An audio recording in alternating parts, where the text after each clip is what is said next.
Hi friends, delicacies on the plate में आपका स्वागत है।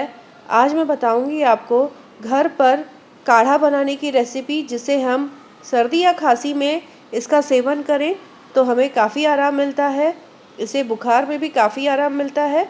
तो चलिए इसे बनाना शुरू करते हैं। ध्यान रखें कि काढ़ा जब बनाएं तो कौन सी चीज़ें हम यूज़ कर रहे हैं उसका ध्यान ज़रूर रखें। अगर आपको सर्दी है और सर्दी की वजह से आपको बुखार आ रहा है तो इस काढ़े को आप बनाकर इसका सेवन कर सकते हैं।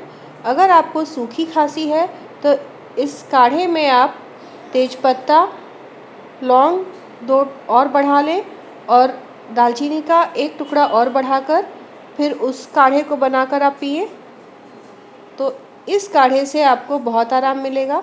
तो यहाँ पर मैंने खलबट्टे में लौंग, काली मिर्च, दालचीनी और अदरक ले लिया है। इसे कूट लूँगी।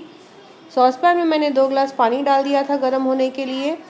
इन मसालों को कूटने के बाद इसे भी मैं पानी में डाल दूंगी और उसके साथ बाकी की सारी चीज़ें पानी में डालकर करीब 10 मिनट के लिए खौलने के लिए छोड़ दें, या जब तक कि पानी घटकर आधा ना हो जाए।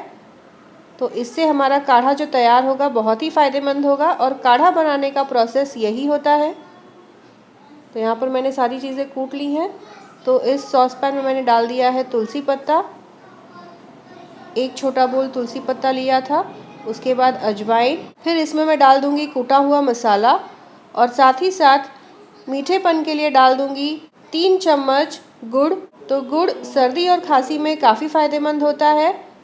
थोड़ा सा मीठा टेस्ट देकर आप इस काढ़े को और ज़्यादा टेस्टी बना सकते हैं। आप इसमें चीनी का उपयोग बिल्कुल भी ना करें। काढ़े में चीनी का उपयोग नहीं किया जाता है।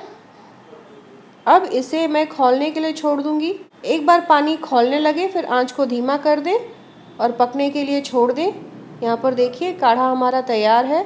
इसे मैं एक कप में छान लूँगी। ये जितना ही फ़ायदेमंद है पीने में उतना ही टेस्टी भी है। आप इसे ज़रूर ट्राई करिएगा। एक और छोटी सी दवा आपको बता देती हूँ जो कि काफ़ी जल्दी बनकर तैयार हो जाता है और बहुत फ़ायदेमंद भी है।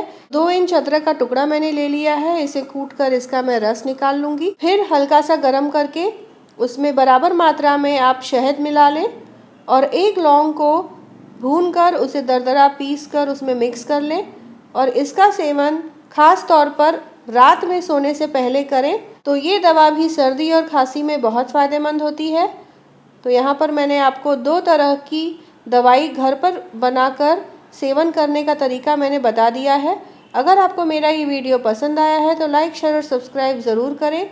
बेल बटन दबाना न भूलें ताकि आपको आगे आने वाले सारे वीडियोज़ का अपडेट मिलता रहेगा।